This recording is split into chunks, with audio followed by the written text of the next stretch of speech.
Bismillahirrahmanirrahim. Assalamualaikum warahmatullahi wabarakatuh. Waalaikumsalam. Waalaikumsalam warahmatullahi wabarakatuh. Selamat datang di acara webinar dari Digital Energy Asia. Jadi kami menyelenggarakan ini rencananya berseri. Kali ini topiknya adalah Energy Talk, yaitu bagaimana energi profesional di sini, profesional di bidang energi akan berbicara dengan topik memerdekakan sektor energi Indonesia menuju negara maju tahun 2045. Kenapa begitu jauh gitu ya? Kemarin ada juga yang menanyakan, Mas ini 2045 nanti saya udah umur 80 tahun ini udah.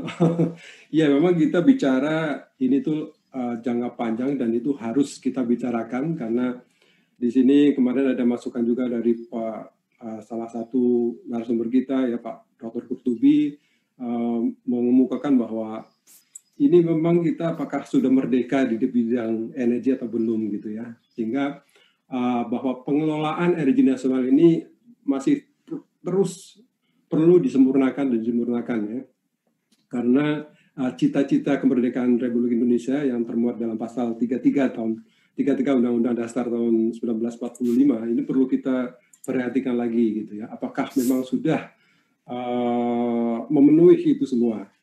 Dan penyempurnaan ini dapat berupa penyusunan dan pelaksanaan berbagai kebijakan di sektor energi nasional yang mendukung percepatan pertumbuhan ekonomi menuju negara industri maju di 100 tahun Indonesia nantinya di tahun 2045. Nah, seperti kita ketahui, Indonesia itu kan dikaruniai banyak sekali macam energi ya.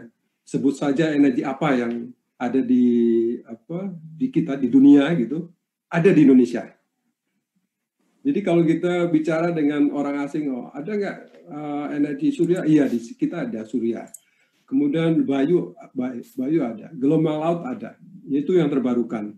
Yang non-renewable pun kita sudah menggunakan itu ya, migas, batu bara, bahkan gas jadi LNG itu kita pernah punya kilang terbesar. Jadi itu kita mempunyai banyak sekali macam ragam energi di sekitar kita. Tapi ya kita masih import BBM, import minyak. Nah, ada apa di balik itu gitu ya. Jadi barangkali hari ini atau sore ini dan besok sore juga masih ada sesi kedua yang tidak kalah menariknya. Jadi akan mengupas bagaimana strategi Indonesia untuk dapat mandiri, untuk dapat berdiri di kaki sendiri, mandiri, merdeka, dan juga sustain atau berkelanjutan di sektor energi. Karena ini akan sangat menentukan dalam memetakan nanti jalannya menuju Indonesia sebagai negara maju tahun 2045. Ya. Nah, untuk itulah itu hanya kami aja, sudah mengundang dari Digital Energy Asia sudah mengundang beberapa pakar yang sangat kompeten di bidangnya. Saya kelompokkan menjadi ABG ya. ABG itu ada Academia dan Association gitu. Kemudian B-nya adalah Business Sector. Kita undang juga dan dengan government, wakil dari pemerintah yang akan bicara di sini. Sehingga nanti diharapkan ini masukan-masukan gagasan-gagasannya akan ide-idenya akan komprehensif dari sisi ABG tadi, dari sisi bisnis, dari sisi akademia, dari sisi government gitu ya. Baiklah, tidak panjang lebar, saya akan mulai saja bahwa ini sesi pertama. Kami sudah mengundang Bapak Dr. Haji Qurtubi, SE, MSP, dan MSc. Beliau dari latar pendidikannya adalah dari Fakultas Ekonomi, jurusan Finance. Kemudian melanjutkan itu di tahun 1982 sampai 1986.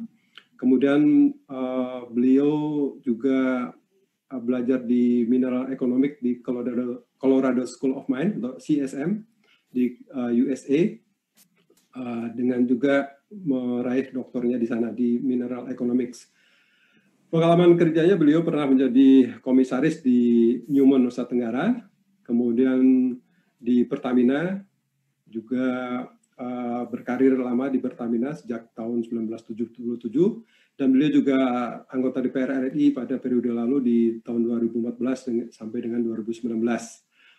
Kemudian nanti pembicara kedua adalah Profesor Dr. Insinyur Tutuko Ariyaji, MSc PhD.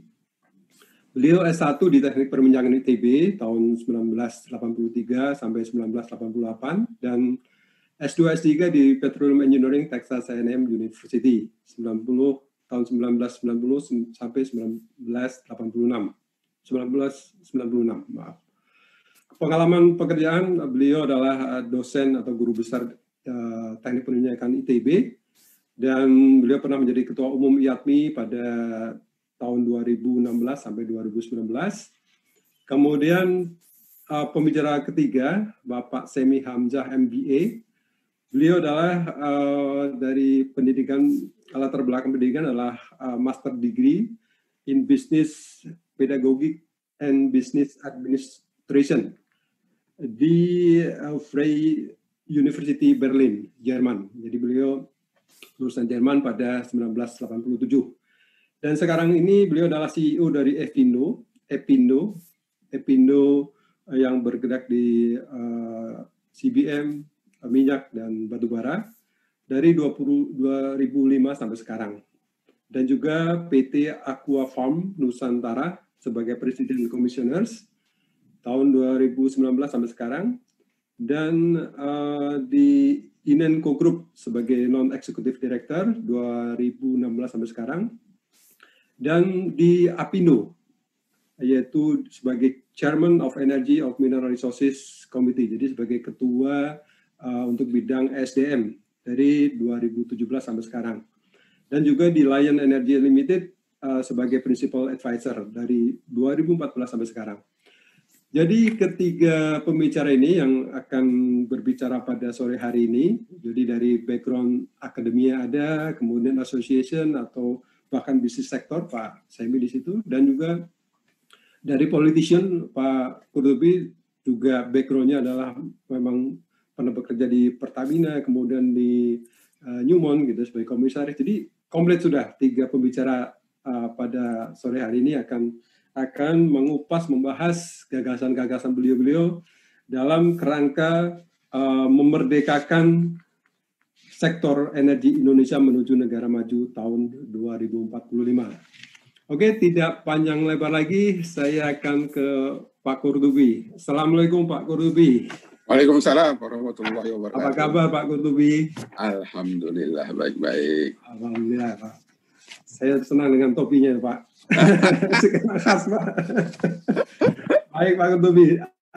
Saya tergelitik dengan pernyataan-pernyataan Pak Qurtubi di media massa, di forum-forum di TV dan sebagainya. Bagaimana Pak Qurtubi ini membayangkan kondisi Indonesia tahun 2045? Jadi pada saat Indonesia sudah berumur 100 tahun, kira-kira bayangan Pak Qurtubi seperti apa? Iya, ini memang menarik.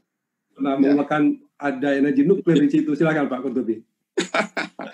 Ya, itu berbagai pihak ya, seperti PricewaterhouseCoopers dan yang lain-lain juga memprediksi tahun 2045 itu kita menjadi negara besar dalam pengertian kekuatan ekonomi, size ekonomi, GDP. Nomor 5 terbesar di dunia di tahun 2045 itu.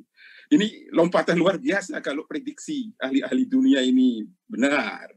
Bahkan Presiden Jokowi sendiri tahun lalu di DPR RI, saya masih anggota Dewan, beliau memaparkan kayak mengharap mimpilah 2045 kita bisa berpenghasilan seperti negara industri maju, ya minimal $20.000 per kapita ya, meskipun itu rendah ya untuk ukuran negara maju.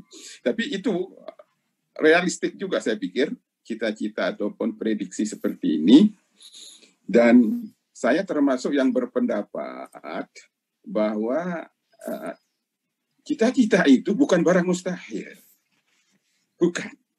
Ya, tetapi ada beberapa hal yang harus kita perbaiki. Terutama oleh pemerintah dalam pengelolaan pembangunan, perencanaan ekonomi, dan seterusnya, terutama key point-nya, karena kita berbicara energi, ini harus ada perbaikan pengelolaan energi nasional. Ya, mustahil tahun 2045 kita bisa menjadi negara industri maju kalau energinya seperti sekarang. Nah, tengok misalnya, ya, tolong ukur, mohon maaf, listrik dulu lah, listrik. Kita konsumsi per kapitanya rendah. Dalam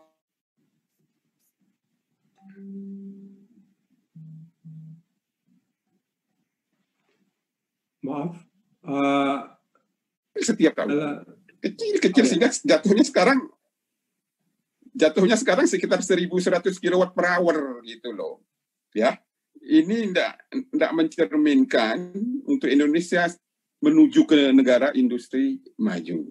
Itu dulu ya pertama. Nah, sektor energi yang sangat penting yang perlu kita sempurnakan adalah sektor migas. Ya, sektor migas kita ini, mohon maaf, terutama 20 tahun terakhir ini kita terpuruk. Ya, investasi eksplorasi kecil, ujungnya produksi kita terus turun. Ya, dampaknya terhadap ekonomi, perdagangan internasional, kita menjadi importir migas sekarang ini, berubah 180 derajat. Ya, ada something wrong. Ya, sudah 20 tahun eksperimen dengan model tata kelola sekarang di mana pemerintah yang memegang kuasa pertambangan. Ini saatnya kita rubah. Begini, kita negara yang punya aturan di Undang-Undang Dasar, beda dengan negara lain, bahwa sumber daya alam yang di perut bumi dikuasai negara dan ada anak kalimat sebesar untuk dikelola sebesar-besar kemakmuran rakyat. Ya. Nah, migas termasuk di sini ini acuannya. Nah, sekarang bagaimana agar bisa untuk sebesar-besar kemakmuran rakyat ini pengelolaannya harus benar. Menurut saya ini harus dikelola oleh perusahaan negara. Ya, jadi negara harus membentuk perusahaan negara di bidang migas untuk mengelola kekayaan migas ini. Negara harus membentuk perusahaan negara di bidang batu bara untuk mengelola kekayaan batu bara karena dikuasai negara masalahnya ini. Beda dengan negara lain. Tidak bisa cara lain kecuali seperti ini. Negara dengan sengaja membentuk, melahirkan National Oil Company, Coal National Oil Company, Mining National Oil Company dengan undang-undang. Lalu mereka undang BUMN, National Oil Company, perusahaan batu bara milik negara ini dan tambang-tambang yang lain itu mestinya dikelola oleh negara. Ya, kekayaan ini dari segi konstitusi dulu. Nah, karena menambang itu penuh risiko, nambang apapun, migas apalagi, nambang batu bara risiko, nambang uranium, thorium juga risiko dan seterusnya. Maka negara setelah membentuk perusahaan negara yang diberi kuasa pertambangan, bentuk wujud penyerahan negara kepada National Oil Company bahwa NOC ini diberi tugas mengelola kekayaan negara gitu loh. Nah, karena penuh risiko, sejak awal National Oil Company itu dikasih kesempatan hak untuk mengundang investor asing maupun nasional, dan itu yang terjadi. Ya, nah, Undang-Undang Nomor 8 tahun 71 itu jalan sudah benar menurut pendapat saya. Ya, negara melahirkan Pertamina. Pertamina dikasih kuasa pertambangan. Kuasa pertambangan itu artinya apa? Wewenang untuk melakukan penambangan migas. Hanya Pertamina diberikan wewenang oleh negara. Ya, karena menambang, memproses, menjual, ini pekerjaan bisnis. Jadi harus entitas bisnis yang mengelola. Tidak bisa Kementerian SDM. Kementerian SDM pemerintah itu pemegang kebijakan, regulator. Jangan sampai penambangan menimbulkan bencana. Di situ peran pemerintah. Jangan sampai harga BBM semena-mena di Indonesia. Tugas pemerintah menentukan harga. Itu itu porsi pemerintah di bidang kebijakan, ya, bukan bisnis. Oke. Ya, bukan bisnis. Jadi eksperimen untuk mengarahkan pemerintah menjadi pelaku bisnis dengan Undang-Undang Nomor 2 tahun 2001 terbukti salah. Salah merugikan negara. Ya. Nah, ini pengalaman. Oke. Dengan kuasa pertambangan di tangan pemerintah membentuk BP Migas untuk berhubungan dan berkontrak dengan perusahaan domestik maupun kontraktor asing. B2G. Pemerintah menurunkan derajat dirinya sendiri untuk sejajar dengan entitas bisnis. BP Migas, lembaga pemerintah, tidak eligible Artinya untuk harus melakukan transaksi bisnis. Artinya harus ada wakil dari pemerintah yang mengusahakan itu, gitu ya? Yang mengusahakan ini adalah harus perusahaan yang dibentuk oleh undang-undang, bukan pemerintah. Jadi BP Migas itu pemerintah tidak boleh, tidak eligible untuk berbisnis. Ya, coba bayangkan dia sudah tanda tangan kontrak berhubungan dengan investor minyak swasta dan asing. Ada bagian negara dari pihak Indonesia yang diwakili oleh BP Migas. Bagian negara berupa minyak, berupa kondensat. Ya, ini bagian negara ini harus diubah agar bisa muncul di APBN menjadi penerimaan negara. Nggak mau didol dewe, orang iso, karena dia bukan bisnis. Tidak eligible ya untuk melakukan kegiatan bisnis. BP Migas itu nggak bisa berbisnis. Di seluruh dunia yang berbisnis itu perusahaan. Kalau itu menyangkut aset negara, perusahaan negara. Nggak bisa, lembaga pemerintah mau berbisnis. Ada kondensat bagian negara, untuk punya nilai tambah harus diolah, diproses, dikilang. Kilang nggak punya dia. Kilang nggak punya, diserahkan ke TPP Tuban misalnya. Jadi masalah. Mestinya perusahaan negara. Waktu Undang-Undang 871 itu Pertamina yang menerima bagian negara ini, minyak mentah, kondensat, diolah di kilang Pertamina. Nggak ada prosedur ABC, langsung masuk kilang Pertamina gitu loh. Ya, ini efisien. Nah, tidak hanya itu. Setelah Undang-Undang 871 diganti Undang-Undang Migas Nomor 2 tahun 2001, proses investasi menjadi panjang. Waktu di bawah Undang-Undang 871, semua perizinan itu diurus oleh Pertamina. Jadi menurut Pak Qurtubi karena undang-undang itu sehingga investasi menurun gitu ya? Ya, dengan Undang-Undang Migas menurun drastis. Karena izin-izin itu harus ditangani sendiri. Okay. Termasuk kalau kontraktor mau mengimpor mata bor, mengimpor benda-benda modal dari luar, gitu sampai Tanjung Priok, kalau dulu Pertamina yang ngurus di Tanjung Priok. Untuk ngeluarin barang-barang kebutuhan untuk eksplorasi itu dikeluarkan oleh Pertamina, lalu ditaruh di gudang Pertamina dekat Pulau Gadung situ. Nah, setelah BP Migas nggak punya gudang. Mau ngurus apa yang diimpor atau yang dimasukin alat-alat benda modal oleh kontraktor asing ini dari luar, masuk Indonesia, nggak bisa dikeluarkan dari bea cukai oleh BP Migas. Ini membuat ruwet, ya. Ini berbelit-belit, ya. Kalau dulu, let me say, begitu gampang. Investor itu mau ngebor mau apa disediakan semua oleh Pertamina. Kita sadar ini orang bawa duit sendiri dari minyak, kalau udah ketemu rugi sendiri, harus dipermudah. Prinsipnya itu sejak awal. Nah, ini dengan Undang-Undang 22 tahun 2020 berubah total. Akibatnya apa? Eksplorasi anjlok-jlok. Kalau faktor harga minyak itu ceteris paribus, itu tidak di bawah kewenangan pemerintah untuk mengatur harga minyak. Ya, tapi kalau sistem pemerintah yang mengatur, sistemnya yang salah ini menyebabkan anjlok semuanya.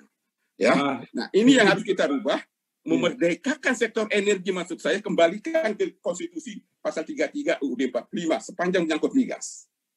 Ya, itu prinsip saya bahwa untuk bisa menjadi negara maju tahun 2045 sektor migas, sekalipun orang banyak mengatakan mungkin 20 tahun lagi ini migas ini selesai riwayatnya karena ada kendaraan listrik. Tidak begitu cara berpikir. Meskipun kendaraan listrik suatu saat mendominasi, migas tetap penting untuk petrokimia, untuk tujuan-tujuan yang lain. Ya tetap industri migas nasional kita dorong untuk bangkit kembali. Caranya gampang. Saya capek ngomong di DPR ini, caranya gampang. Cabut Undang-Undang Migas 22 tahun 2001. Kembalikan kuasa pertambangan ke Pertamina, gabung. BP Migas gabung kembali ke Pertamina dulu, namanya BKKA ini. Barang ini namanya dulu BKK, gabung di Pertamina. Tetap pekerjaannya cepat, tetap ngurus, mencatat cost recovery, cost-costnya itu BKKA ini, sekarang SKK Migas tetap. Ya, tapi statusnya di bawah Pertamina. Nah sekarang konyolnya dalam Undang-Undang Omnibus Law maupun revisi Undang-Undang Migas, SKK Migas mau dirubah menjadi Badan Usaha Khusus Hulu di luar BUMN Pertamina. Wah ini salah ini. Mari kita sadari sistem kita punya 2 BUMN, menurut sejarahnya nggak efisien. Yang sebelum Pertamina lahir kita punya Pertamin, Permina, Permigan. Dulu itu salah itu, nggak efisien. Sekarang SKK Migas mau dirubah jadi BUMN di luar Pertamina dengan status khusus.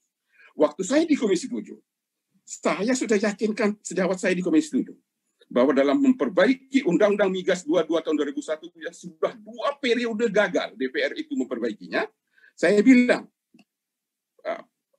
pedomannya adalah 1, semua keputusan Mahkamah Konstitusi yang terkait Undang-Undang Migas harus kita taati. Ya, keputusan MK sudah mencabut BP Migas, that's it. Jangan dihidupkan. Ya, enggak boleh dirubah nama. Selesai. Caranya selesai biar SKK Migas gabung ke Pertamina.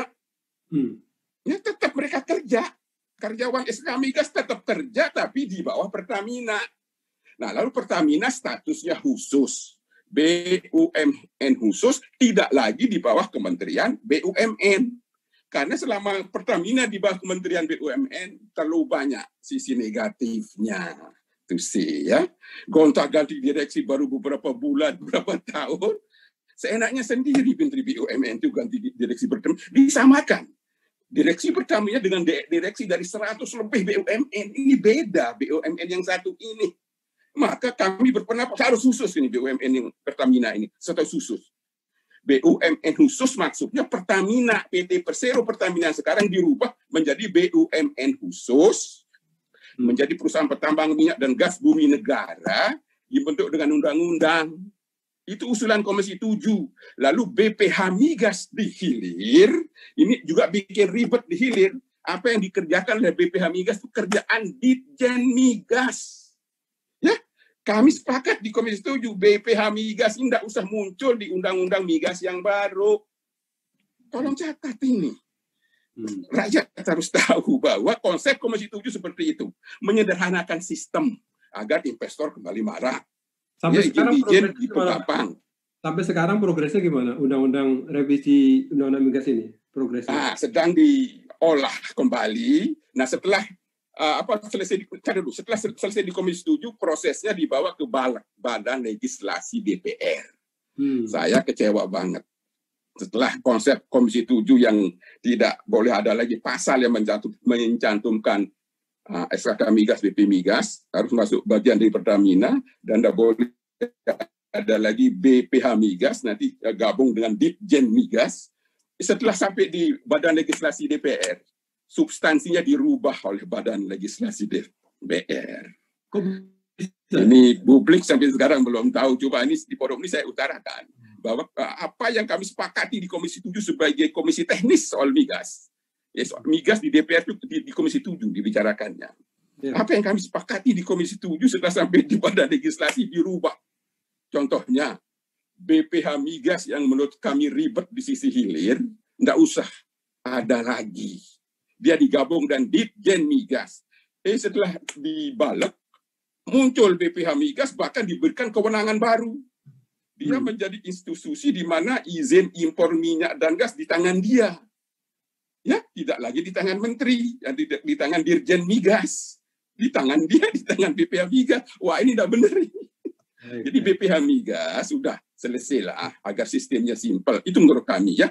Nah, memerdekakan sektor migas artinya kembali ke pasal 33 UUD 45 di mana negara yang mengelola lewat perusahaan negara. pemerintah pemegang kebijakan dan regulator. Demikian juga di sektor batu bara, ya, sehingga pengelolaannya benar. Kita enggak investor, oke, kita justru dengan menyederhanakan ini kita ingin investasi marak kembali. Migas ingin marak kembali sehingga dipermudah, enggak usah izin dibebankan kepada investornya. Semua perizinan itu ditangani, dihandle oleh Pertamina. Demikian juga di batu bara mestinya. Jadi perusahaan negara di bidang batu bara dibentuk, perusahaan batu bara swasta nasional asing berkontrak dengan perusahaan batu bara milik negara. Ya, begitu. Anunya sehingga. Satu lagi Pak Qutubi. Pak Qutubi kan sering bicara nuklir nih. Ya, saya potensinya. Pada akhir saya ke situ. Ya, jadi karena waktunya agak terbatas. Oke, saya potong sekarang. Jadi dari segi migas, saya menganjurkan ke pemerintah dan DPR untuk SKK migas itu ditaruh di bawah BP Migas kembali. Kuasa pertambangan dikembalikan ke perusahaan negara. Jangan oleh pemerintah, itu satu ya. Kedua, nah ini sisi keduanya, saya termasuk yang berpendapat, yakin betul, untuk bisa menjadi negara maju, pertumbuhan ekonomi tidak boleh mubeng-mubeng di angka 5%. Harus 7-8%, double digit. Untuk bisa double digit, industrialisasi kuncinya. Industrialisasi kuncinya, baik skala besar, menengah, kecil, maupun skala rumah tangga. Saya mulai dengan skala rumah tangga. Industri di skala rumah tangga amat sangat mungkin didorong dengan energi. Contoh, kita di Komisi 7 sudah setuju dulu pakai uang negara untuk membiayai penyambungan jargas, jaringan gas untuk daerah-daerah, desa-desa, kabupaten yang diliwati oleh pipa gas. Jargas untuk rumah tangga. Nah, begitu jargas masuk ke rumah tangga, mestinya diikuti oleh training, oleh penjelasan kepada rakyat agar rakyat, bapak-bapak sudah punya jaringan gas. Anda bisa masak 24 jam dengan gas yang lebih murah dari LPG 3 kilo.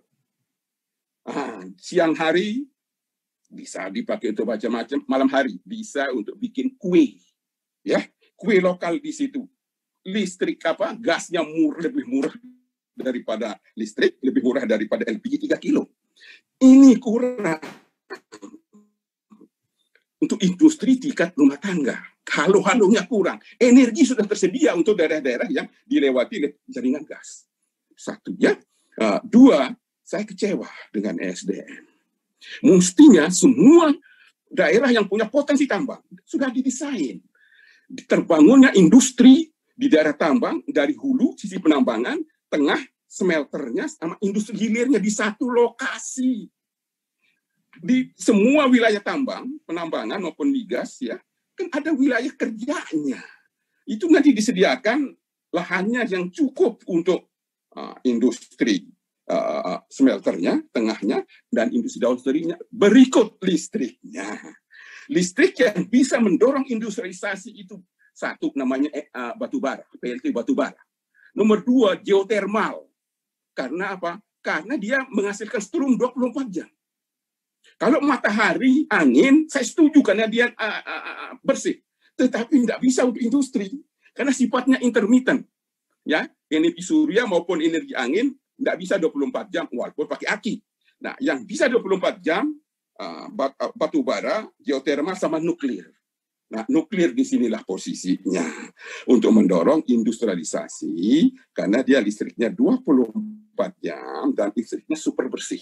Dan sekarang super aman karena teknologi generasi keempatnya sangat aman dan dengan kos bahkan lebih murah dari batu bara untuk PLTN berbasis thorium.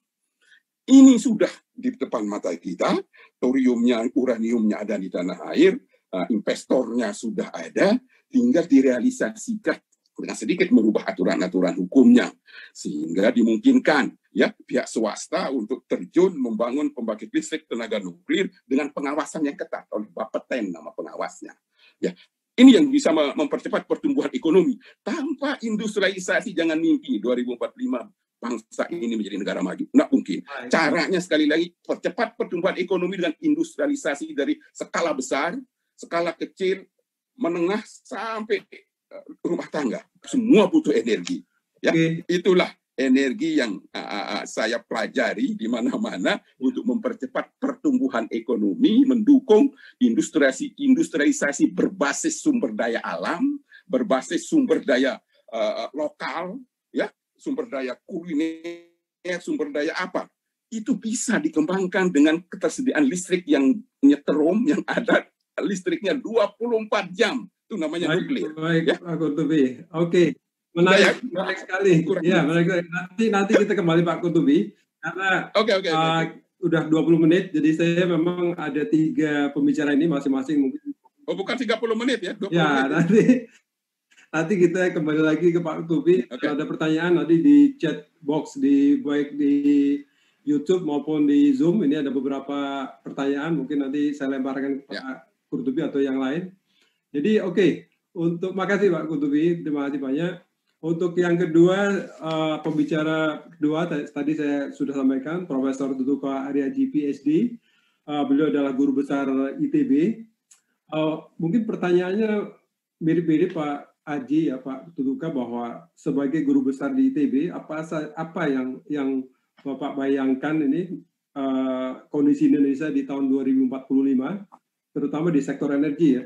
Kemudian mungkin ITB sudah mempunyai di sini saya lihat sudah ada gedung energi gitu ya. Kemudian apa saja yang dari kalangan kampus yang sudah dari lembaga penelitiannya barangkali sudah meneliti berbagai resource atau sumber daya energi yang ada di kita seperti apa. Dan juga mungkin kaitannya dengan Mas Aji ini kan pernah menjadi ketua umum IATMI di tahun 2016 sampai 2019. Jadi mungkin ada dari asosiasi juga udah ini. Jadi saya pertanyaannya komplit saja Pak Haji, silakan.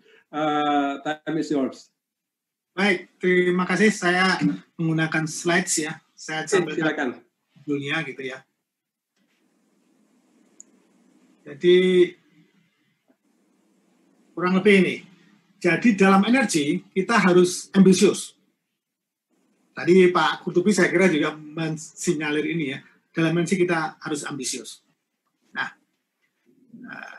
ini kondisi dunia, saya kira juga Indonesia juga sama ya. Jadi mengalami penurunan seperti ini kondisi Indonesia ya, maaf kondisi Indonesia seperti ini, mengalami seperti kondisi dunia. Minyak turun terus dan gas mulai naik, renewable juga mulai menunjukkan naik. Jadi renewable sama gas tampaknya akan membaik ke atas. Nah, bagaimana prediksinya dari BPPT ini saya sampaikan, sampai tahun 2050 itu, renewable energy masih segini terus. Masih kecil lah kurang lebih. Masih didominasi oleh fossil fuels.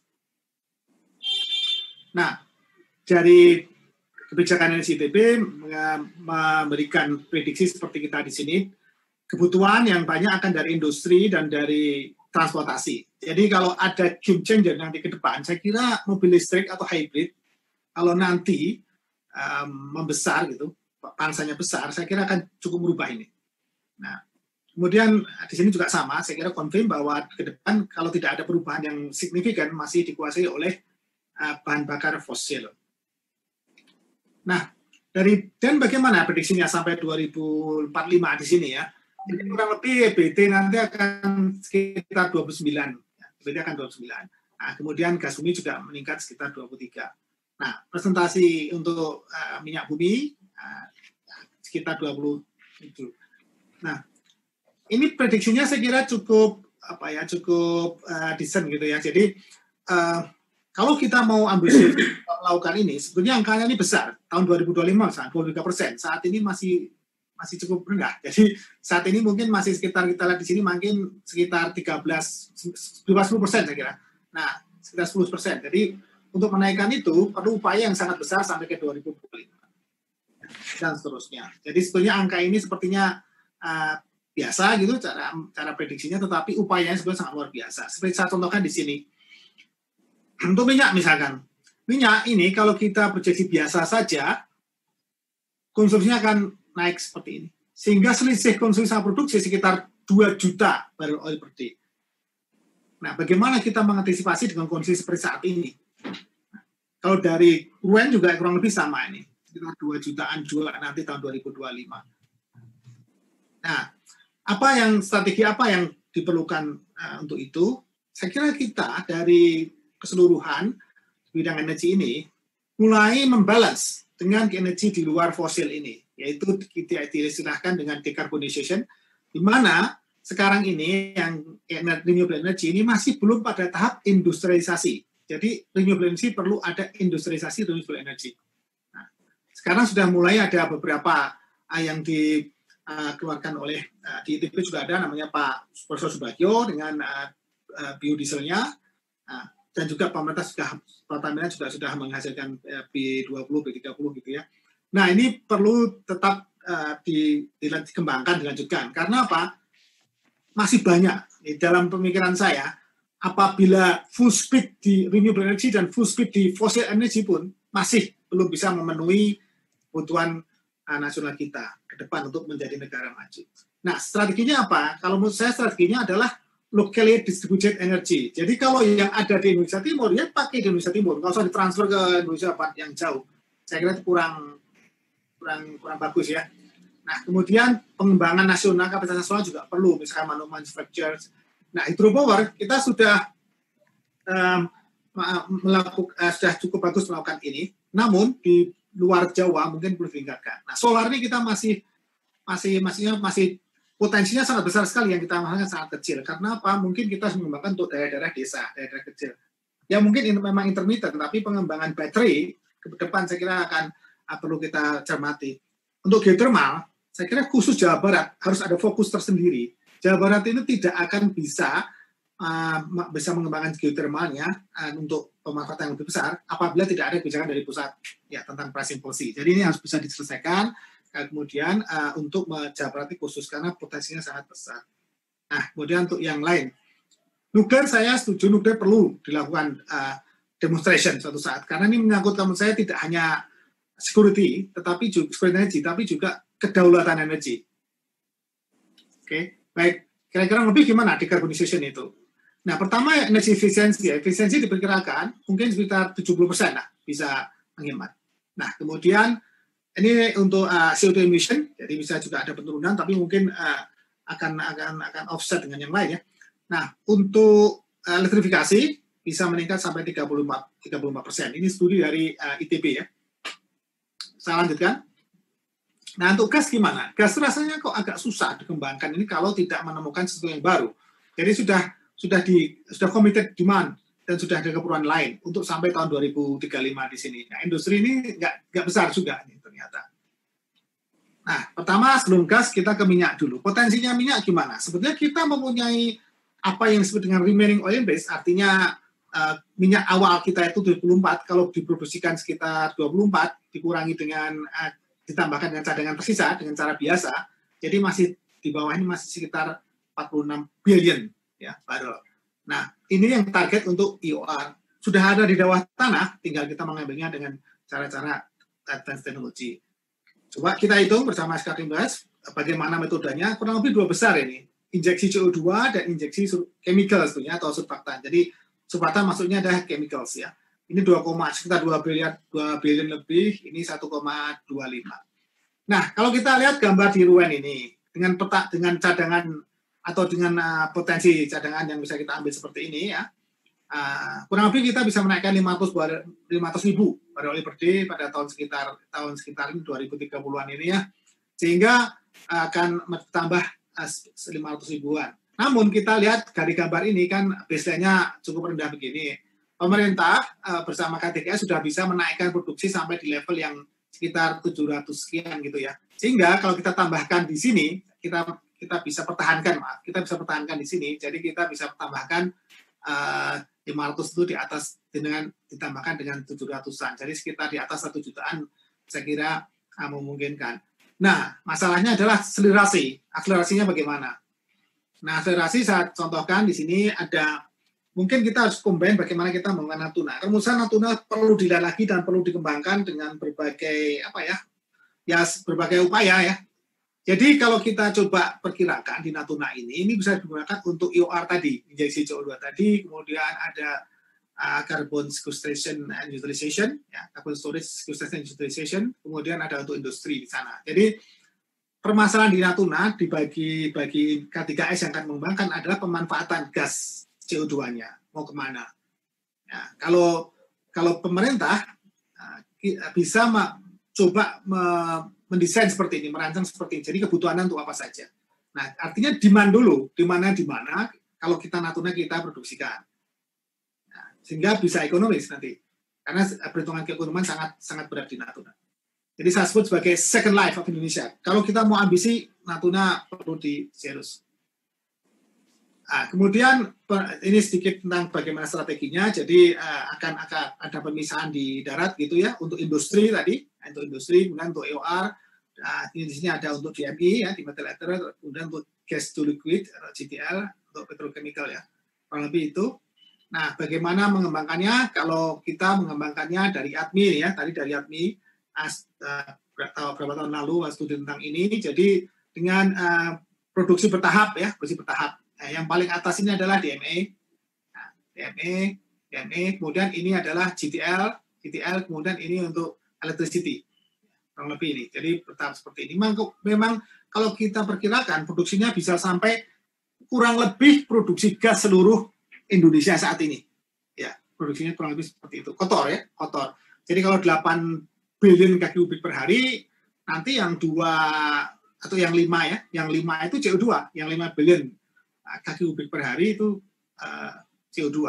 Sisanya ini. Jadi sangat sulit. Karena kalau tidak skala besar tinggi, saya kira akan tidak ekonomis bagi pengembang. Oke, nah bagaimana cara melaksanakan EOR supaya bisa murah ya? Diharapkan kuncinya adalah ada pipa ya, pipa yang contoh di sini adalah pipa di Sumatera. Ini contoh ya konseptual. Nah, seperti di Amerika juga caranya adalah antara resources, CO2 sources dengan lapangan yang akan diinjeksikan itu dalam satu konsep. Nah, ini juga kurang lebih demikian. Jadi ada pipa yang melewati banyak lapangan untuk diinjeksikan CO2. Jadi supaya bisa murah. Jadi akan ada resource sharing dalam arti fasilitas permukaan. Oke. Oke, baik. Untuk Indonesia Timur bagaimana? Indonesia Timur pemikiran kami adalah resources yang ada di sana, ada 3 besar lapangan gas di sana, diperuntukkan, ditujukan untuk ya di sekitar Pulau Papua ini. Jadi ada di sini ada cluster 1, 2, 3, 4 gitu ya. Nah, kemudian dengan distribusi mini LNG untuk ke masing-masing. Tujuannya apa? Industrialisasi saya kira. Satu ya. Selain pertama ada listrik. Jadi kita coba studi di sini. Ini adalah peningkatan PDB di KTI. Ini dari waktu ke waktu. Jadi ini pertama gas projectnya jalankan. Ini sudah meningkatkan PDB di daerah sekitar sana. Ini dengan input output kita melakukannya bersama Lemigas ya. Ini ada paper yang untuk dirujuk. Nah, kemudian kalau ada electrical nambah lagi untuk pupuk ya, untuk pupuk di sana.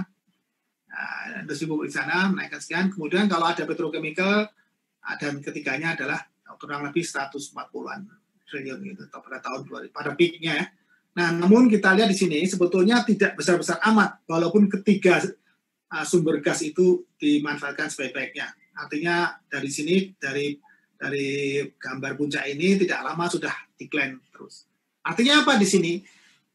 Ini jangan menjadi resource curse. Jadi jangan sampai terjadi hal yang tidak salah penanganan di sini, tidak good governance melaksanakannya. Karena sebetulnya tidak besar-besar amat apa yang kita punya di Indonesia Timur saat ini. Saya kira ini yang bisa sampaikan Pak Salis. Terima kasih. Sebetulnya saya juga bisa menyangkut yang lain, tapi saya tunggu untuk pertanyaan saja. Terima kasih Pak Salis. Oke, terima kasih Mas Haji, Profesor Tutu Kairyaji, terima kasih banyak atas masukannya. Sungguh komplit ya, karena memang yang kami undang ini ABG ya, jadi ada dari akademisi atau association, kemudian dari bisnis sektor dan dari government atau politician. Nah, sudah bicara 2 orang yang sungguh sangat kompeten. Pak Kurtubi tadi bicara tentang legal frame-nya, kemudian juga ke depan harus seperti apa, kemudian mengkritisi adanya undang-undang migas dan sebagainya. Kemudian Mas Aji tadi bicara studi-studi yang dilakukan oleh ITB, oleh ITB dari Energy Policy, dan juga menyinggung tadi masalah Natuna, kemudian potensi gas di sekitar itu sampai ke Indonesia bagian timur. Oke, nanti akan kembali ke Mas Haji dan Pak Kurtubi. Ada beberapa pertanyaan juga nih di ini, nanti saya akan bacakan dan summary-kan. Namun demikian kita ke pembicara ketiga dulu nih, dari sektor bisnis dan juga pelaku bisnis practitioner, kemudian juga beliau pernah juga mendevelop potensi energi di kita, yaitu CBM dan sebagainya. Oke, silakan Pak Semi Hamzah, MBA, untuk menyampaikan gagasan atau ide-idenya. Silakan Pak Semi. Terima kasih Pak Salis. Assalamualaikum warahmatullahi wabarakatuh, Bapak Ibu. Sebenarnya saya sudah sedikit banyak tidak terlalu aktif di dunia migas, yang dulunya saya jauh lebih aktif. Cuman mendengar Pak Kurtubi saya jadi terbangun lagi nih. Waduh, kita udah berapa tahun ya kita nggak ngobrol soal kayak gini waktu sebagai pengamat ya. Dan menarik sekali tadi Pak Haji, Pak Tutup Haji mempresentasikan konsep dia berdasarkan wilayah-wilayah di Indonesia. Cuman kalau saya boleh, karena saya tidak terlalu involved terlalu jauh lagi sekarang secara detail, Pak Salis, saya memberi gambaran aja big picture-nya yang apa yang kita diskusikan di asosiasi, khususnya di Apindo ya. Mungkin secara, dan saya akan melontarkan lebih banyak pertanyaan atau gagasan yang mungkin agak sedikit ekstrim ini Pak Salis, mohon maaf, tapi mungkin silakan. Malah jadi lebih ini. Kalau saya lihat kan dari tema yang Bapak ini di sini kan adalah poin pertamanya adalah 100 tahun Indonesia di tahun 2045 ya. Yang jadi pertanyaan adalah bagaimana industri energi kita di tahun 2045. Poin yang kedua adalah sebenarnya Indonesia mempunyai kekayaan sumber daya yang luar biasa, itu benar sekali. Walaupun banyak orang mengatakan kalau kita bilang luar biasa, migas kita cuma sekian persen dari cadangan dunia sebenarnya. Kita memang banyak, tetapi di wilayah-wilayah yang terpencil, dan pengembangannya juga membutuhkan biaya dan juga teknologi yang lebih, karena sekarang rata-rata yang low hanging fruits seperti halnya Mahakam ataupun juga Chevron di Sumatera sudah masuk ke secondary, bahkan mungkin hampir ke tertiary recovery ya. Nah, yang ketiga poinnya yang Pak Salis pertanyakan adalah apa sih strategi Indonesia kan dalam hal ini untuk memanfaatkan yang namanya energi sumber daya yang banyak itu, dan kedua juga bagaimana kita di tahun 2045 itu sebisa mungkin per definisi yang dimaksud adalah mungkin kemandirian energi ya. Karena kita beranggapan bahwa sebenarnya dengan kekayaan alam yang kita punya seharusnya kita bisa menghidupkan keekonomian atau kehidupan di Indonesia tanpa harus bergantung kepada dunia luar. Kurang lebih begitu ya Pak Salis ya, ininya kan. Nah, saya kalau melihat tadi yang Pak Kurtubi katakan, mohon maaf nih Pak Kurtubi, saya involved di di industri ini sebenarnya sejak tahun belum terlalu lama dibanding Pak Kurtubi, Pak Profesor Aryaji ya, dan Pak Salis dan yang lain-lain kemungkinan baru tahun 2005 sebenarnya. Cuman kalau saya lihat permasalahan yang kita hadapi dari tahun sejak saya masuk ke industri ini sampai saat ini sepertinya sama aja ya. Yang apakah kita bicara kemandirian energi, kita bicara soal produksi Indonesia minyak di atas 1 juta barrel. Saya ingat sekali zaman-zamannya Pak Pur sebagai Menteri ESDM, di mana saya pertama kali masuk ke industri ini, udah targetnya itu. Tapi sejak tahun 2005 sampai sekarang produksi kita terus menurun sepertinya ya. Jadi dalam arti kata bahwa apa yang ingin kita lakukan dalam industri ini ternyata tidak bisa terrealisasi dengan segala macam kendala-kendala yang kita hadapi sampai saat ini.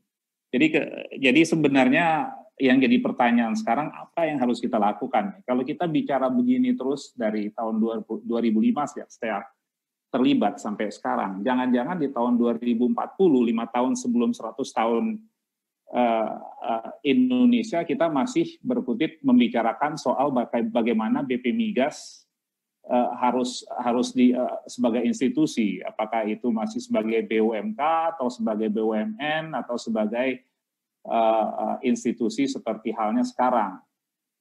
Itu yang saya khawatirkan. Makanya yang jadi pertanyaan sebenarnya yang bicara soal kemandirian yang tadi kita katakan, kan permasalahan kemandirian atau self-sufficiency dari energi ini kan yang jadi pertanyaan. Saya pernah mendengar ahli energi kita, saya lupa siapa di Indonesia, mengatakan availability, satu lagi ada 3 itu, yang terakhir adalah affordability kalau tidak salah, kemampuan.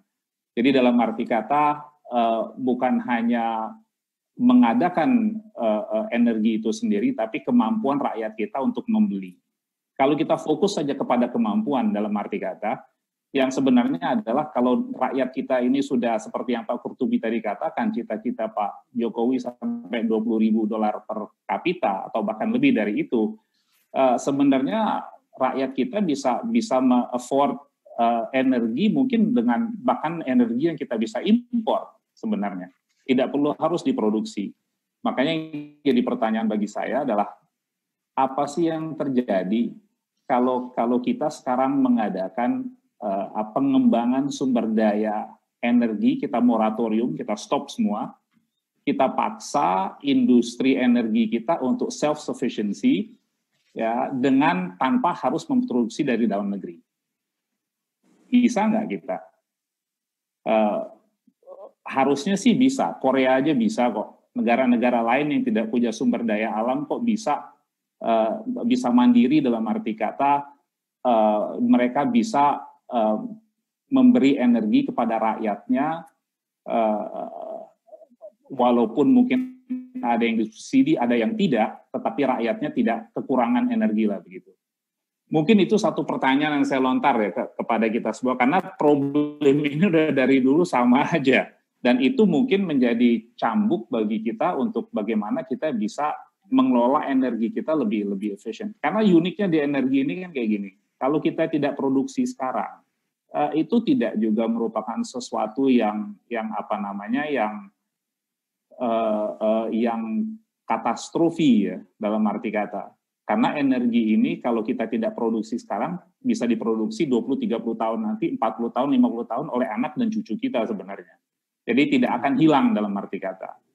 Jadi menarik kalau untuk dipertanyakan seperti itu, karena saya beranggapan problem yang udah kita bahas selama 15 tahun terakhir sejak saya terlibat di industri ini, kemajuannya nggak ada, dan saya nggak melihat benang merahnya gitu ke sana.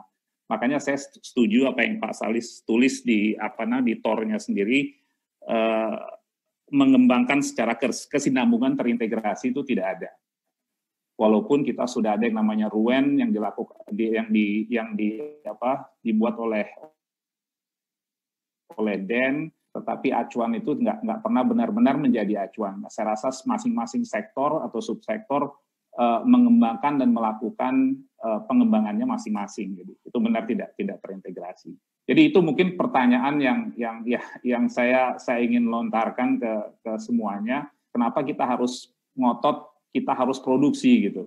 Ya. Kenapa kita nggak bilang oke, kita moratorium, kita stop semua produksi, kita mungkin Pertamina orientasinya ke luar negeri, ya, udah itu menguasai lapangan migas di luar negeri karena kita sudah modal kita udah sangat kuat, ya, human resources kita, sumber daya manusia kita sudah luar biasa di industri migas karena sudah 50 tahun lebih berkembang di sana, dan mungkin itu jalannya.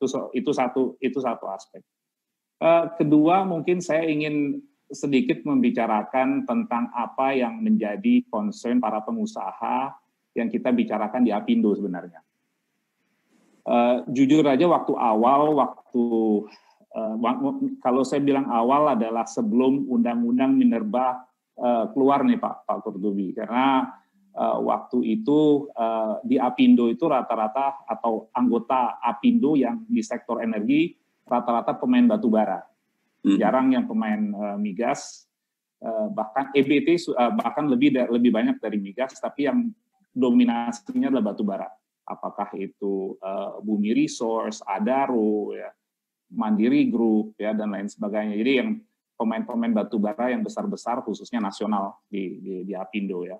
Nah, pada saat itu tentunya keluhan dari pemain-pemain batu bara adalah ketidakpastian hukum pada saat itu, karena banyak sekali kontrak-kontrak karya yang akan habis dan bahkan telah habis dan menjadi isu karena perpanjangan atau masa depannya tidak jelas, dan mereka minta kejelasan pada saat itu. Akhirnya keluar pada saat itu sebelum undang-undang keluar, mereka datang, apa nih jalan keluarnya nih teman-teman di SDM di Apindo, arahnya kemana begitu? Karena mereka mengatakan kita punya uang, kita dengan commodity booming dalam 1-2 dekade terakhir, mereka banyak menimbun harta yang mereka sebenarnya bisa manfaatkan saat ini untuk di reinvest kembali sebenarnya. Dan bahkan ada beberapa dari mereka mengatakan, Pak Sami, sebenarnya kalau kita dikasih jalan untuk mendivert capital kita kepada energi-energi yang lain, kami siap. Dan kita tahu sendiri bahwa ada beberapa pemain batu bara yang berusaha masuk ke migas, bahkan ada beberapa yang berusaha masuk ke renewable, tapi akhirnya mereka they burn their finger, ya. Jadi mereka kapok, dalam arti kata ternyata bisnis migas sangat berbeda dengan batu bara, dan mereka akhirnya gagal, akhirnya keluar setelah habis sekian banyak investasi dan tidak mau masuk lagi. Renewable juga sama, mereka invest, mereka siap, tapi ternyata pengembangan renewable-nya tertahan karena masalah PPA dan izin dan lain sebagainya, ketidakjelasan lah pada dasarnya. Jadi sebenarnya dari segi mereka siap. Nah, tentunya dengan keluarnya kemarin Undang-Undang Minerba yang baru, persepsi mereka berubah. Yang tadinya batu bara dianggap sebagai sunset industry, sekarang mereka jadi semangat lagi dalam arti kata, wah, kalau kayak gini kita bisa terus dong di batu bara dulu. Makanya kalau kita lihat pembicaraan soal energi mix ke depannya, itu orang selalu mengatakan fosil akan terus memegang peranan, walaupun memang masa depannya adalah di renewable energy. Tapi menurut kami di Apindo sendiri, kita sangat berkeyakinan dengan common sense ke depannya, yaitu dalam arti kata masalah lingkungan dan juga potensi yang ada di Indonesia, masa depan energi Indonesia memang, atau energi dunia sebenarnya bukan di fosil, adalah di renewable energy, di energi baru terbarukan. Oleh karena itu kita sepakat, jadi kalau saya lihat fase dalam 6 bulan terakhir ini atau 8 bulan terakhir, 8 bulan yang lalu sangat yakin pemain batu bara harus cari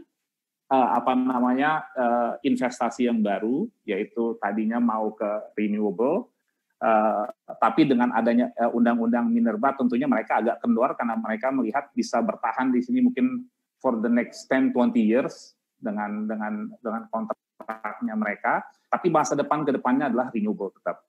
Oleh karena itu, topik yang terbesar yang kita bahas saat ini adalah transformasi energi yang dari fosil ke renewable.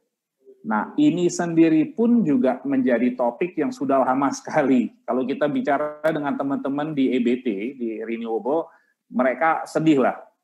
Terutama besok kan Pak Salis ada Pak Surya Dharma, beliau juga adalah anggota kami di Apindo, mewakili renewable energy. Sangat sedih sekali kalau lihat cerita-cerita yang dialami oleh pengusaha-pengusaha di renewable. Jadi permasalahannya hampir sama dengan migas. Jadi kalau kita bicara soal transformasi ini, karena kita selalu mengatakan renewable itu penting, masa depan dan lain sebagainya, tetapi blueprint-nya bukan visinya ya, tapi blueprint-nya, roadmap-nya untuk mengarah transformasi itu sampai sekarang belum jelas. Sekarang dengan masa Pak Jokowi kedua ini kayaknya renewable mendapat tempat yang lebih jelas dan lebih konkret. Saya dengar sekarang undang-undang energi baru terbarukan sedang dibahas secara serius di Komisi 7, dan ada beberapa usulan-usulan yang konkret yang dari industri yang sedang dibahas juga di undang-undang energi baru terbarukan, sehingga mungkin mudah-mudahan kesananya nanti akan lebih real ya, bukan hanya sebagai visi, tetapi juga benar-benar energi baru terbarukan ini bisa dikembangkan. Jadi mungkin secara garis besar saya stop di situ dulu, Pak Salis. Kita bisa diskusi lebih jauh lagi, dan ini untuk men-kick off diskusi aja kita dua aspek tadi, dan saya bersedia untuk menjawab atau berpartisipasi dalam diskusi ke depannya. Terima kasih. Assalamualaikum warahmatullahi wabarakatuh. Waalaikumsalam warahmatullahi wabarakatuh. Segar sekali nih dengan Pak Semi. Artinya bahwa ada ide lain ini, apa yang tadi saya tangkap dari Pak Semi yang secara bold gitu ya, secara tegas mengatakan bahwa kita perlu fokus terus terhadap memproduksikan energi kita di dalam negeri gitu, seperti migas gitu ya. Kenapa nggak cari di luar kemudian bawa ke sini misalnya? Ya secara garis besarnya seperti itu ya. Seperti Jepang, dia tidak punya resources tapi mereka bisa mandiri dalam sisi energi. Tadi ini ada yang men-chat untuk membantu ini bahwa ada 3 atau 4E di situ, yaitu availability, affordability, accessibility, dan acceptability. Itu yang diperlukan. Terima kasih Beli Ngurah dari London sudah membantu. Baiklah, saya kira ini ada banyak pertanyaan di dua platform kita, dari Zoom maupun dari YouTube. Saya akan mulai dulu ya. Tadi di Kupasnya menarik sekali nih Pak Semi ya. Nanti kembali ke Pak Semi lagi, karena saya mencoba dari Zoom dulu ya. Bahwa pertama dari Beni Setiawan dari London ini, untuk Pak Kurtubi dan Pak Aji, Pak Tutuka Ari Aji, ke Pak Kurtubi juga, bahwa kita sepakat bahwa fosil energi masih perlu didorong dalam energi mix ya, tadi dikemukakan oleh Pak Profesor Tutuka Ari Aji, Aji juga, bahwa di 2045 ini masih ada bagian fossil fuel di situ. Nah, tapi ini butuh SDM, sumber daya manusia yang tentunya tidak tanggung-tanggung untuk mengelola ini semua. Nah, apakah Indonesia siap untuk membuat mix energi ini dari tadi istilah Pak Semi adalah mentransformasikan dari fossil fuel ke renewable energy. Nah, ini bagaimana Pak? Mungkin dari Profesor Tutuka dulu tentang SDM, sumber daya manusia, apakah di ITB sampai sekarang ini animo untuk mempelajari ilmu-ilmu kebumian atau perminyakan masih besar, karena disinyalir minat atau passion dari millennial generation itu kan kelihatannya lebih ke yang bukan energi ekstraksi gitu ya. Mungkin Mas Haji bisa ini. Baik, terima kasih. Ya. Kali kita menerapkan contoh, salah satu contoh tadi seperti enhanced oil recovery, itu pasti teknologi banyak. Karena itu perlu dasar ilmu teknik kimia yang kuat atau termodinamika yang kuat ya. Jadi untuk gabungan teknik permainan dengan teknik kimia.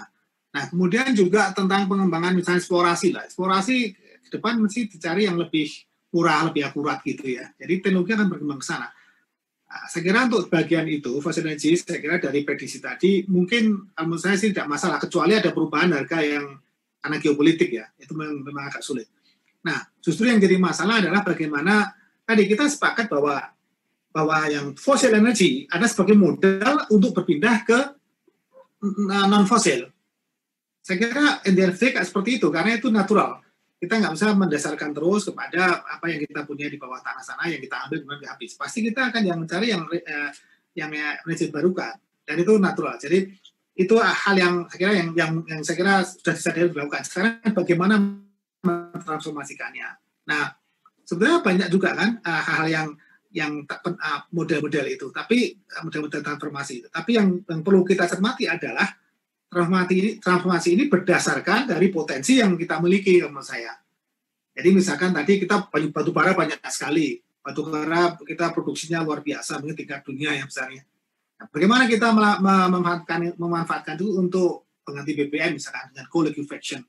That's teknologi yang belum berkembang juga, artinya belum accepted ya secara meluas. Jadi salah satu contoh lah coal liquefaction. Nah, mengapa ke sana? Karena sebetulnya kita melihat ya ada filosofi yang perlu kita cermati bahwa fluida itu lain. Fluida itu gampang sekali transformasikan. Jadi arahnya adalah dari gas difluidakan, dari padat batu bara difluidakan. Karena kayak di situ ini ya, kemudahan itu ada di situ. Ya, untuk fluiding adalah kemudahan menggunakan. Kalau briquette matikannya susah, udah mati itu kan susah. Gas harus penampungannya besar. Jadi paling mudah, paling bisa di user friendly adalah paling mudah dikelola adalah fluida. Jadi energi dalam bentuk fluida. Nah, seperti tadi kalau tadi di liquefaction kan gitu. Ya seperti filosofi dasarnya seperti itu kalau saya melihat ya. Ke depan juga seperti itu saya kira. Nah, tentang nuklir dan sebagainya itu memang satu saat memang kalau Indonesia mau maju keniscayaan itu nuklir itu. Tidak ada negara maju yang tidak ada pakai nuklir ya, Man. Nah, coba lihat kita, nggak mungkin karena kalau kita menggunakan nuklir, kita negara sebesar Amerika ini, ya gimana men-feeding energi menjadi energi berkaitan besar? Saya kira akan sangat besar sekali fosil energinya. Ya, tapi itu memang harus dimulai pelan-pelan dengan demonstrasi dan sebagainya. Ada banyak hal politis di sana dan yang perlu dilakukan, tapi saya kira we have to start it now, I think, untuk itu, karena akan menghasilkannya mungkin 20 tahun, 30 tahun ke depan. Saya kira itu. Terima kasih. Baik, Prof. Haji. Dan besok kita masih ada 3 pembicara yang juga tidak kalah menariknya. Ada Pak Sekjen DEN, Dr. Insinyur Joko Siswanto, kemudian ada Dr. Din dari UGM yang Direktur Pusat Studi Energi, jadi beliau mungkin nanti akan bercerita banyak, dan juga tadi ada practitioner juga dan dari Asosiasi Masyarakat Energi Terbarukan Indonesia dari METI, yaitu Dr. Surya Dharma. Jadi besok pada jam yang sama insya Allah akan kita lakukan juga diskusi seperti ini. Baik Pak Kurdi, bagaimana tadi tanggapan tentang SDM Indonesia? Apakah kira-kira sudah mumpuni gitu kalau dilihat sekarang ini? Ya, terima kasih. SDM di bidang energi saya pikir kita sudah termasuk tinggi ya, baik dalam jumlah maupun penguasaan teknologinya. Tapi tetap kita masih butuh terus tambahan karena negeri ini negeri besar. Kita harus sadar negara kita negara besar loh ini, ya. Butuh keahlian energi dari berbagai segi, ya. Yang dihasilkan oleh perguruan tinggi dalam negeri sudah begitu banyak, tapi tetap kurang. Ilmu kebumian di ITB luar biasa, tapi tetap kita butuh tambahan, butuh tenaga yang lebih baru, sebab yang lama-lama pensiun juga pada akhirnya. Setahu saya misalnya di bidang nuklir, pada tahun 50-an waktu Soekarno mendeklar Indonesia harus punya PLTN, dibuka jurusan-jurusan ilmu dan teknik nuklir di ITB, di Gajah Mada. Tamat-tamatannya banyak. dibentuk lembaga-lembaga Bapeten, ya begitu. Tapi tahukah sampai hari ini tidak ada satupun PLTN yang dibangun di Indonesia. Ahli-ahli nuklir kita lebih banyak mungkin bekerja di luar negeri. Ya, ahli nuklir Indonesia bekerja di Jepang, di Austria, di Saudi Arabia. Bayangkan ahli-ahli nuklir kita itu.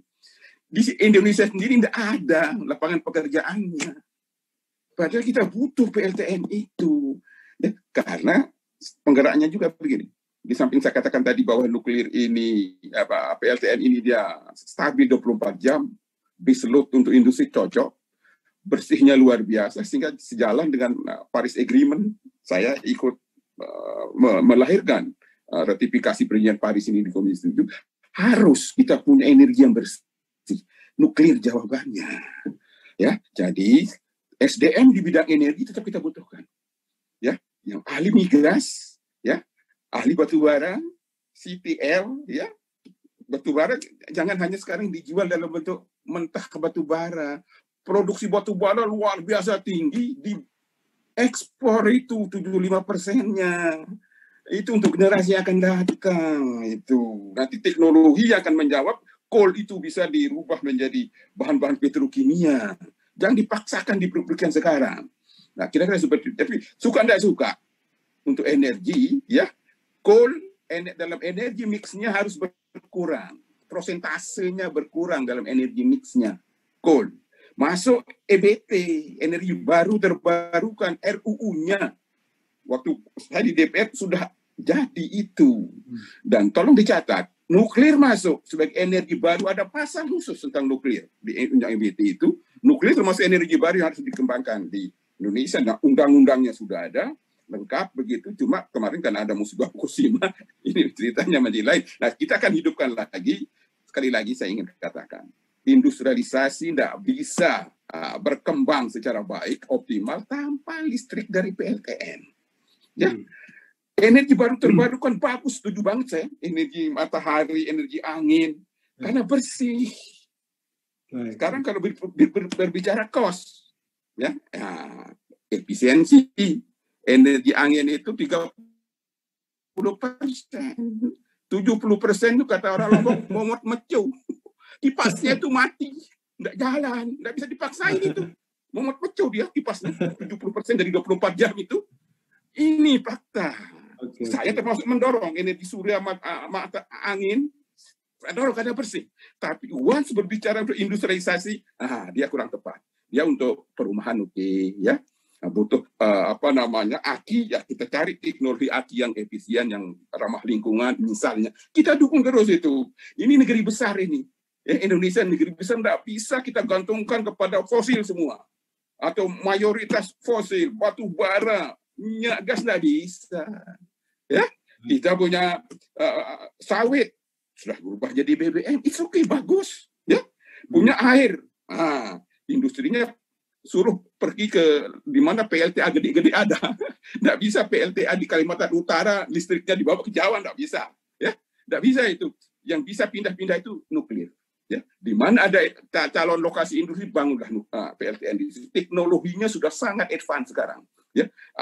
Yang terbaru ini yang akan masuk ke Indonesia yang kita dengar itu thorium. Thorium persis tadi itu dipikir liquid itu lebih gampang, lebih murah, risikonya tidak ada untuk thorium itu, ya. Kalau uranium masih bentuk solid padat, dia kemungkinan untuk menghasilkan kecelakaan katakan gitu masih ada. Nah, tapi teknologi jawab. Jadi untuk kepentingan bangsa kita jauh ke depan, EBT kita butuhkan, tidak saling meniadakan di antara EBT itu, ya. Coal memang harus dikurangi, nggak bisa terus. Contoh sekarang 35.000 megawatt program listrik nyaris semua dari coal, ini nggak benar, ya, nggak benar. Jadi harus EBT-nya didorong. Sebaliknya EBT yang didorong untuk geothermal misalnya, katanya kosnya masih gede karena untuk cari geothermal, energi geothermal harus ngebor kayak ngebor minyak, ngebor minyak mahal. Nah, ini biaya ngebornya minta negara yang nanggung. Nah, ini gimana? Ya, geothermal itu mahal, ya, mahal. karena yaitu ngebornya dan letaknya di bawah-bawah gunung. Ini fakta, ya. Jadi energi angin ada kelemahannya, tapi tetap kita bangun. Energi surya ada kelemahannya. Kalau energi surya bisa menjadi energi yang bagus, super bersih, efisien, itu Saudi Arabia yang paling dulu pakai energi surya seluruh energinya. Atau UAE, ya, itu padang pasirnya luar biasa. Tapi apa yang terjadi? UAE kemarin kita dengar meresmikan PLTN-nya. Saudi saat ini akan membangun 14 unit PLTN. Ya, konsultan ahlinya orang Indonesia, ahli nuklir orang Indonesia jadi konsultannya. Saudi Arabia membangun PLTN 14 unit. Itu, ya. Ini jadi soal SDM kita di bidang tenaga nuklir luar biasa, cuma belum ada peluang untuk mereka berbakti kepada negara Republik ini, karena sampai hari ini belum ada komitmen pengumuman resmi dari pemerintah untuk PLTN dibangun, meskipun undang-undangnya sudah ada.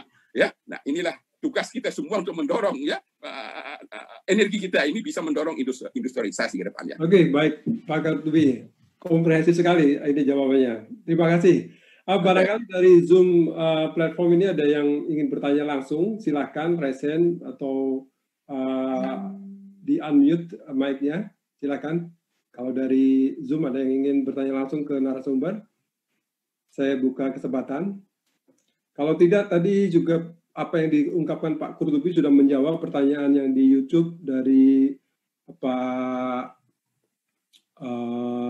Edi Wibowo,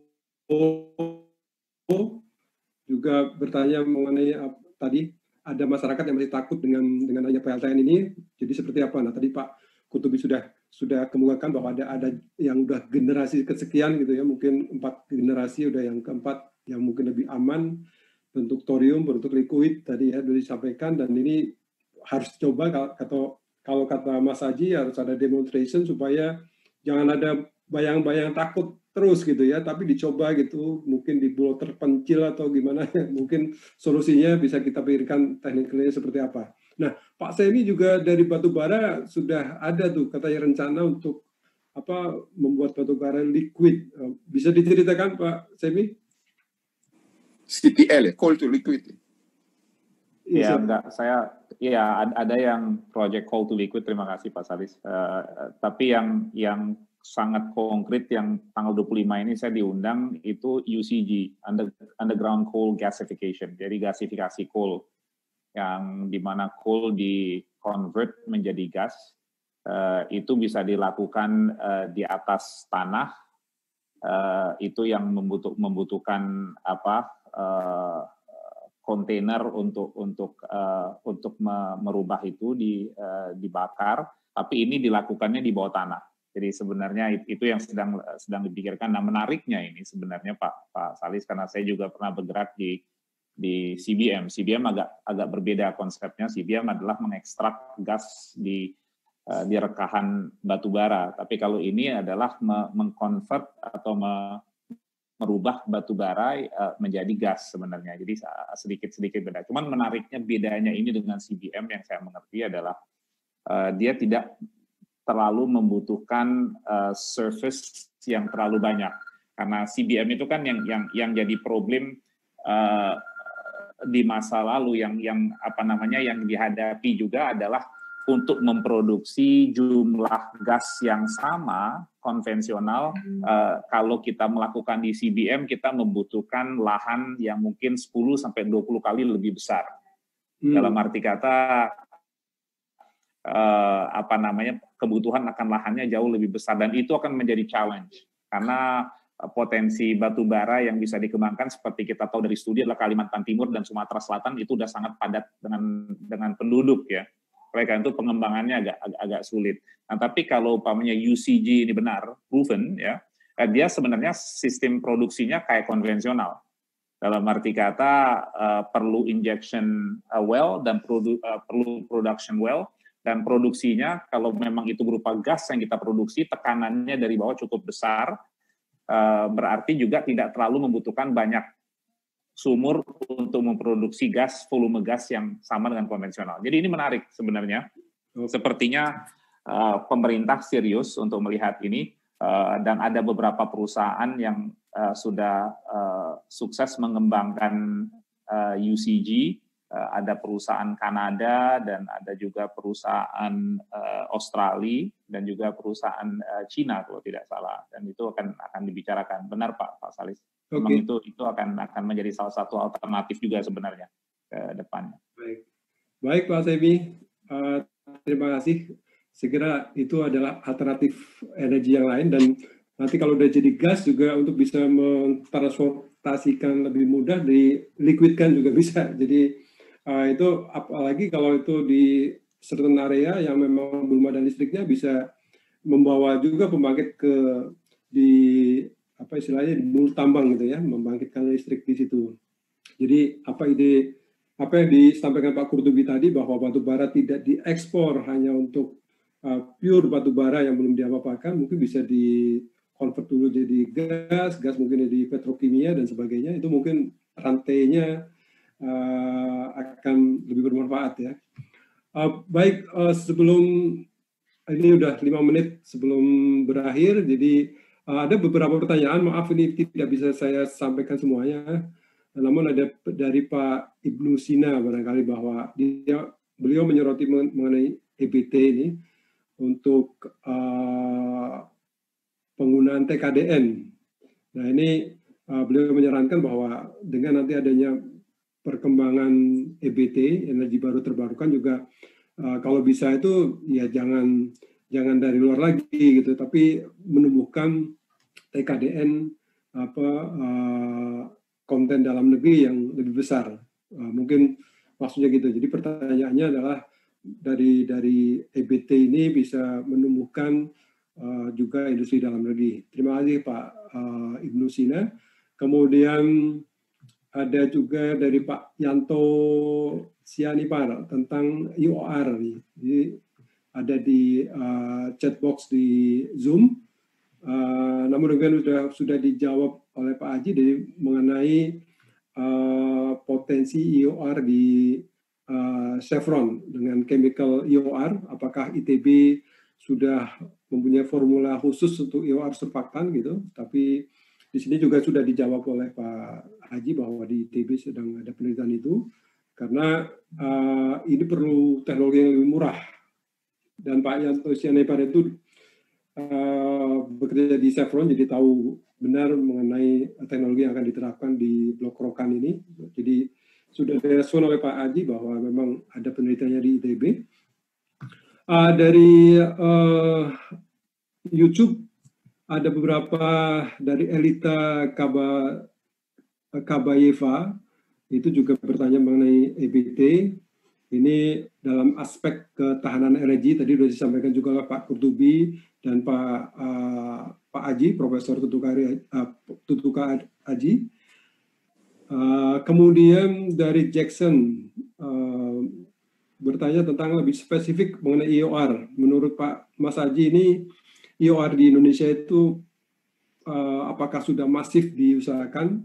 Tadi sudah disampaikan bahwa antara KKKS, kemudian SKK Migas, dan juga dari teknologi provider juga memang harus bersinergi dalam masalah logistik dan sebagainya, sehingga Mas Haji tadi sudah menerangkan untuk IOR yang khususnya untuk CO2 bisa dibawa katakanlah dari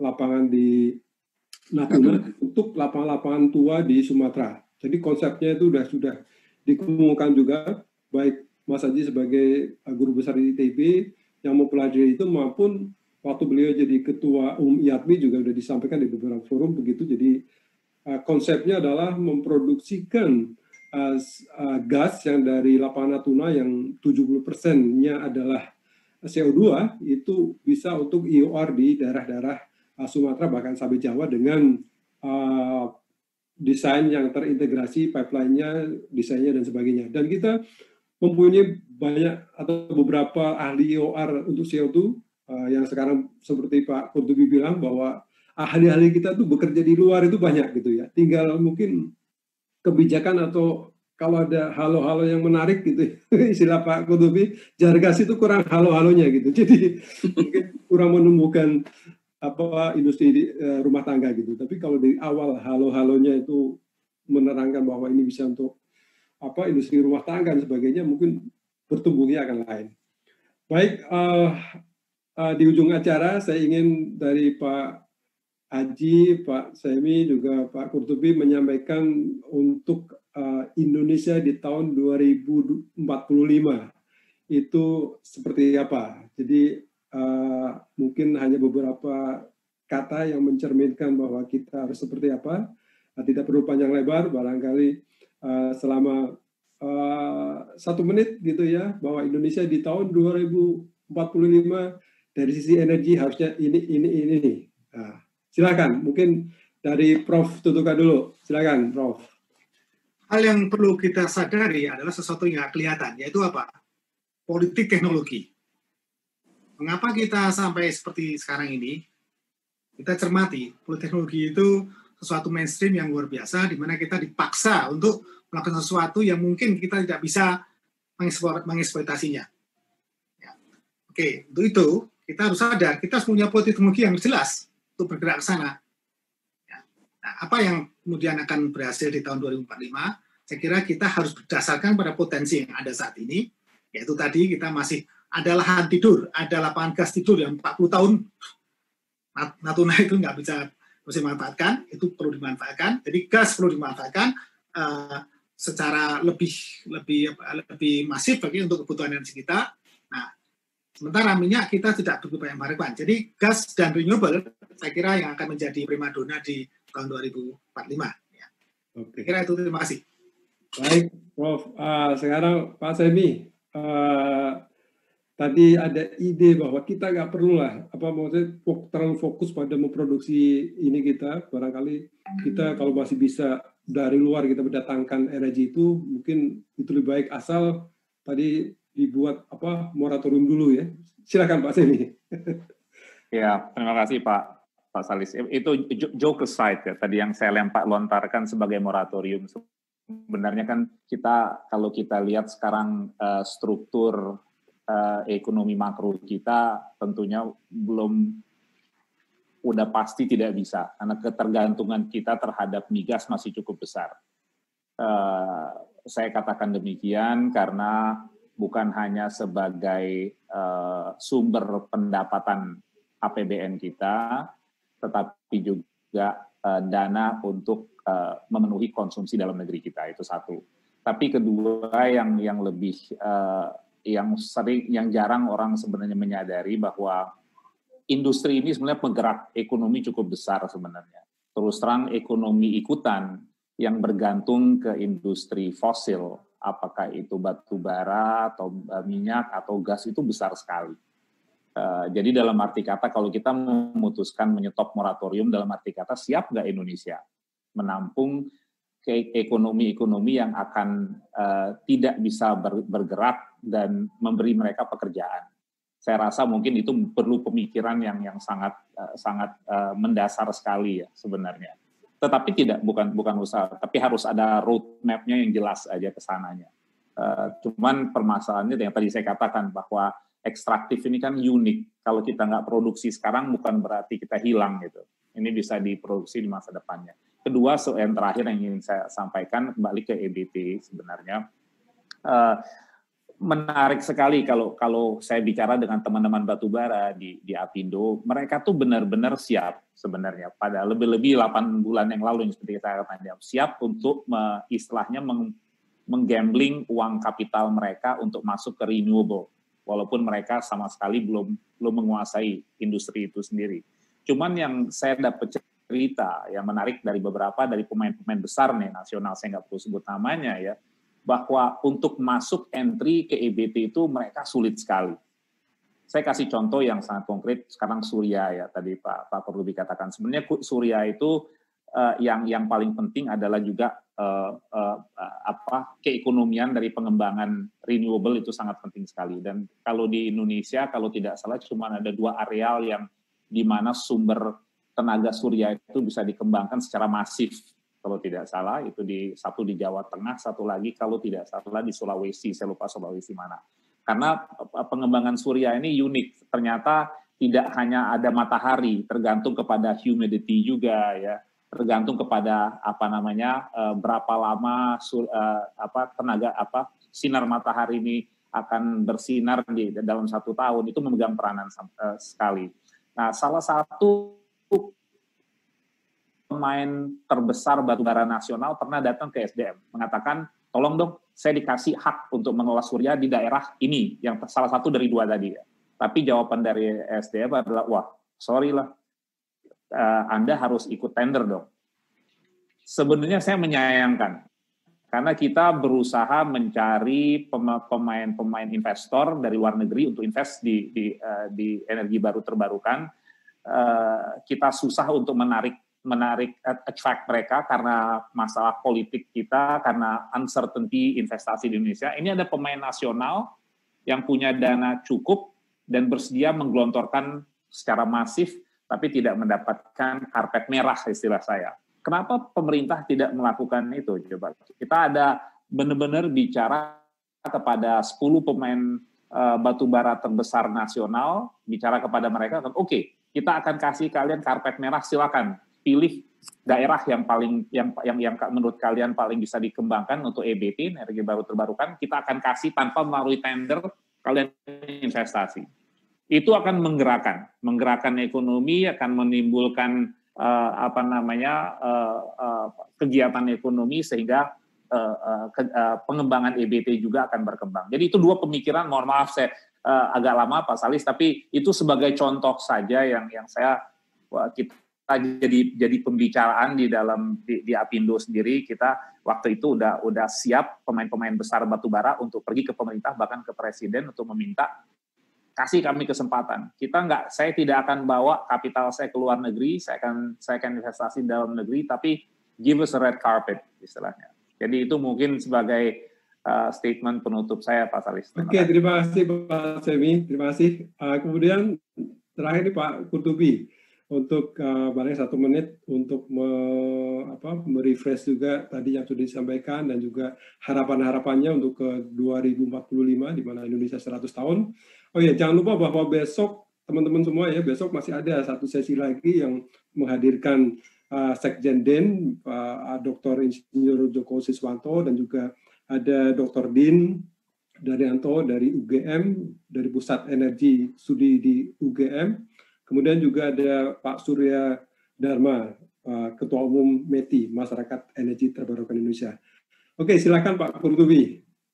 Ya, saya termasuk optimis untuk 2045 kita bisa menjadi negara maju dengan syarat sektor energi kita ini bisa menunjang industrialisasi.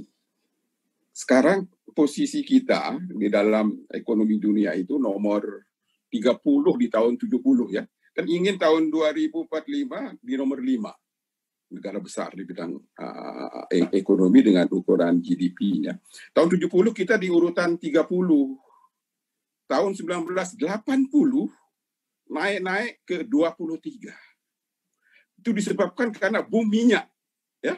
Tahun 70 produksi terus meningkat di sepanjang 70-an, 80-an, harganya juga harga minyak dunia tinggi, sehingga devisa kita luar biasa, 80% dari migas, APBN juga sebagian besar dari migas.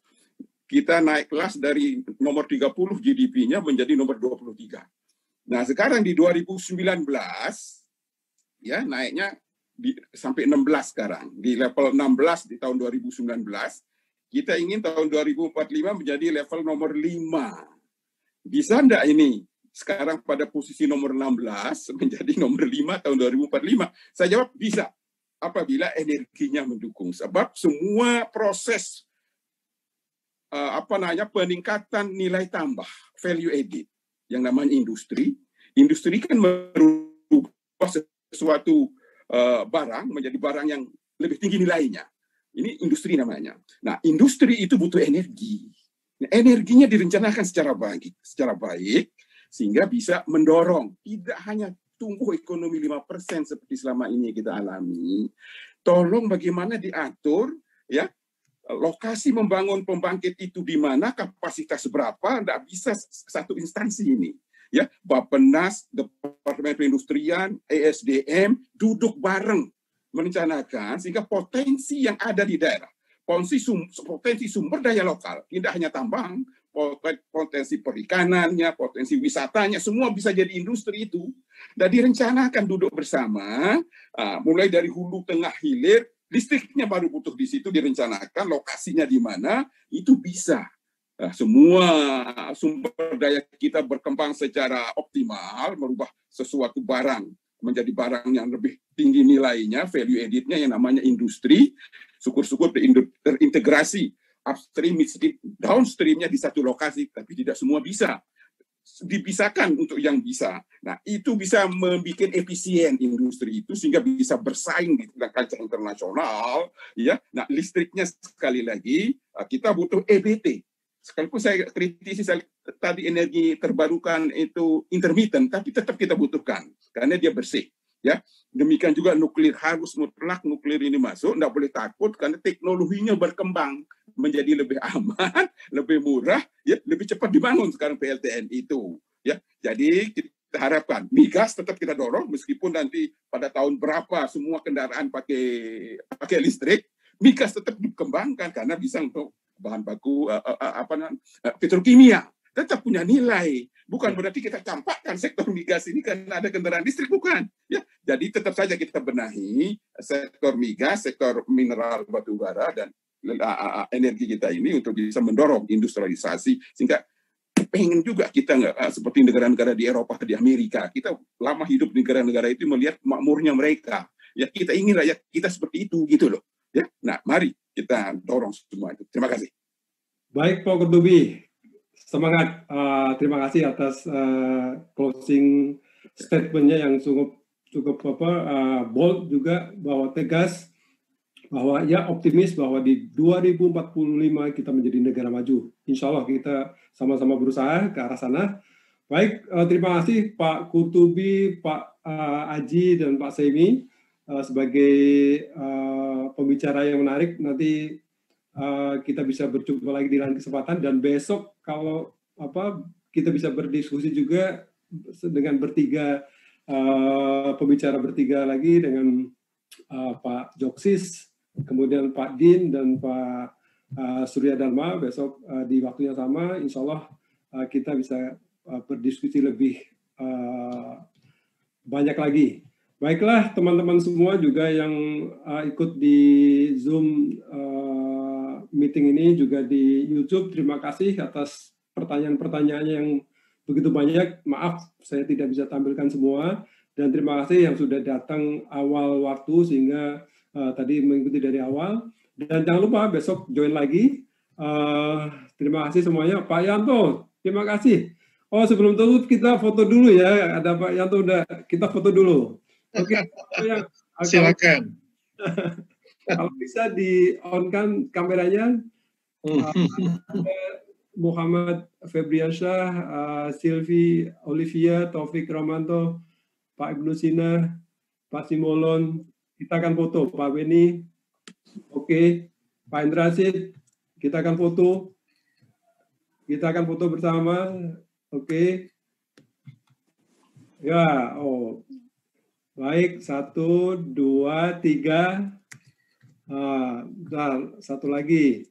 1, 2, 3. 1, 2, 3. Senyum. Baiklah, terima kasih semuanya. Terima kasih. Bagus, terima kasih, Pak. Terima kasih, Pak Salis. Kata yang salah. Pak Salis. Pak Semi, Pak. Terima kasih, Pak Lento. Yo, Ya. Assalamualaikum, Prof. Pak Kurtubi. Terima kasih, Pak Kurtubi. Pak Kurtubi, excellent. Terima kasih semuanya. Semoga bermanfaat bagi semuanya. Sehat-sehat. Oke, sehat-sehat selalu. Jangan lupa 3M. Nah, Ya. masker, mencuci tangan, dan menjaga jarak. Oke, terima kasih. Ya.